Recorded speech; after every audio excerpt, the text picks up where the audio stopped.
الله أكبر.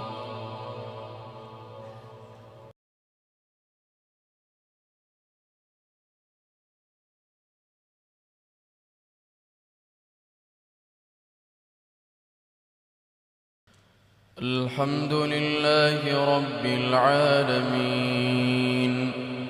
الرحمن الرحيم مالك يوم الدين إياك نعبد وإياك نستعين اهدنا الصراط المستقيم صراط الذين أنعمت عليهم غير المغضوب عليهم ولا الضالين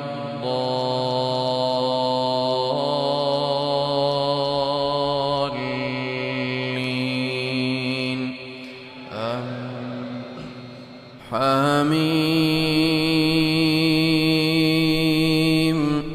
تنزيل الكتاب من الله العزيز الحكيم. ما خلقنا السماوات والأرض وما بينهما إلا بالحق وأجل مسمى والذين كفروا عما أنذروا معرضون. قل أرأيتم ما تدعون من دون الله أروني ماذا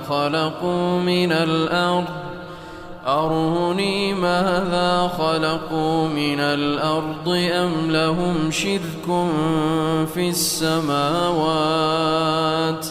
ائتوني بكتاب من قبل هذا أو أثارة من علم إن كنتم صادقين. ومن أضل ممن يدعو من دون الله من لا يستجيب له إلى يوم القيامة وهم عن دعائهم غافلون. وإذا حشر الناس كانوا لهم أعداء وكانوا بعبادتهم كافرين. وإذا تتلى عليهم آياتنا بينات قال الذين كفروا للحق لما جاءهم هذا سحر مبين. أم يقولون افتراه قل إن افتريته فلا تملكون لي من الله شيئا هو أعلم بما تفيضون فيه كفى به شهيدا بيني وبينكم وهو الغفور الرحيم. قل ما كنت بدعا من الرسل وما أدري ما يفعل بي ولا بكم إن أتبع إلا ما يوحى إلي وما أنا إلا نذير مبين. قل أرأيتم إن كان من عند الله وكفرتم به وشهد شاهد من بني إسرائيل على مثله فآمن واستكبرتم إن الله لا يهدي القوم الظالمين. وقال الذين كفروا للذين آمنوا لو كان خيرا ما سبقونا إليه وإذ لم يهتدوا به فسيقولون هذا إفك قديم ومن قبله كتاب موسى إماما ورحمة وهذا كتاب مصدق لسانا عربيا لينذر الذين ظلموا وبشرى للمحسنين إن الذين قالوا ربنا الله ثم استقاموا فلا خوف عليهم ولا هم يحزنون أولئك أصحاب الجنة خالدين فيها جزاء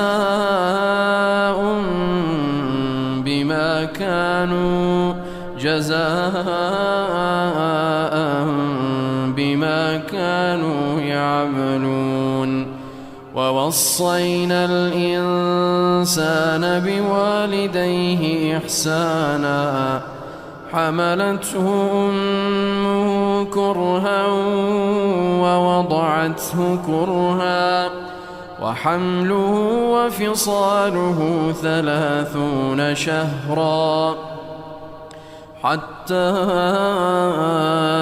إذا بلغ أشده وبلغ 40 سنة قال رب أوزعني أن أشكر نعمتك التي أنعمت علي وعلى والدي وأن أعمل صالحا ترضاه وأصلح لي في ذريتي إني تبت إليك وإني من المسلمين أولئك الذين نتقبل عنهم أحسن ما عملوا ونتجاوز عن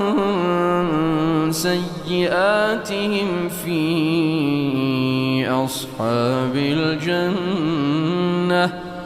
وعد الصدق الذي كانوا يوعدون والذي قال لوالديه أف لكما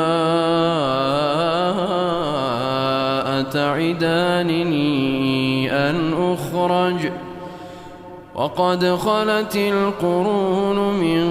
قبلي وهما يستغيثان الله ويلك آمن إن وعد الله حق فيقول ما هذا إلا أساطير الأولين أولئك الذين حق عليهم القول في أمم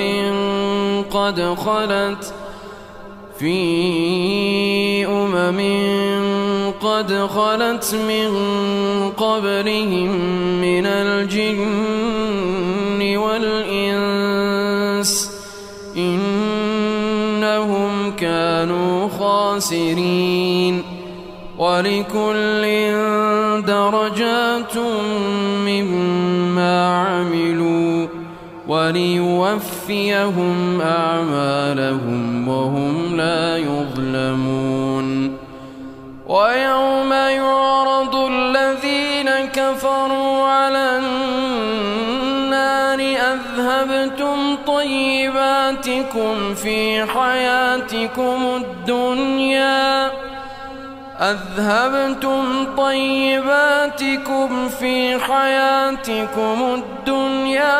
واستمتعتم بها فاليوم تجزون عذاب الهون بما كنتم تستكبرون في الأرض بغير الحق بما كنتم يستكبرون في الأرض بغير الحق وبما كنتم تفسقون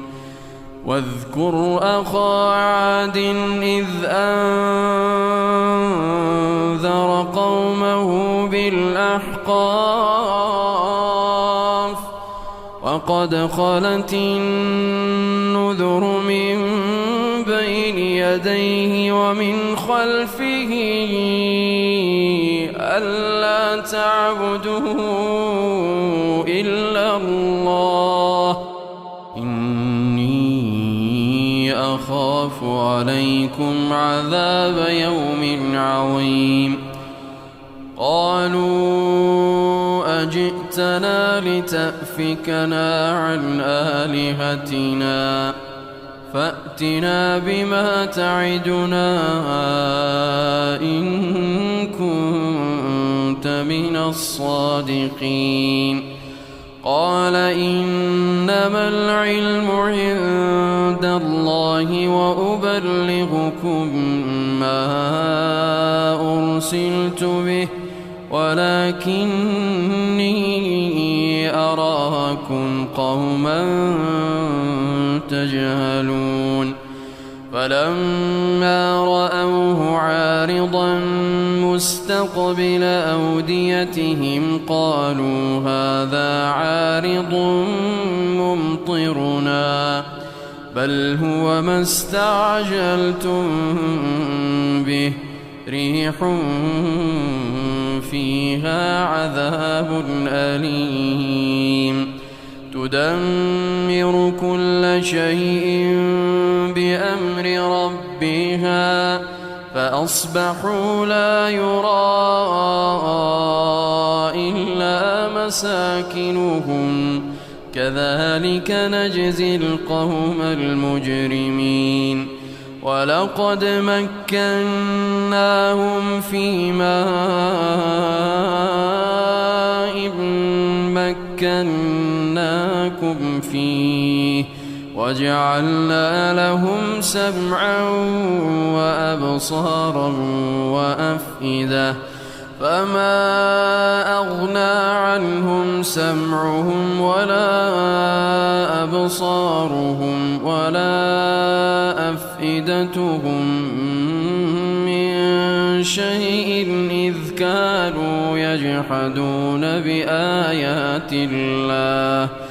إذ كانوا يجحدون بآيات الله وحاق بهم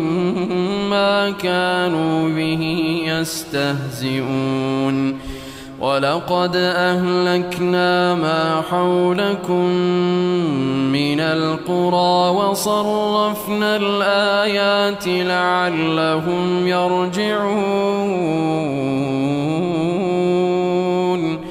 فلولا نصرهم الذين اتخذوا من دون الله قربانا آلهة بل ضلوا عنهم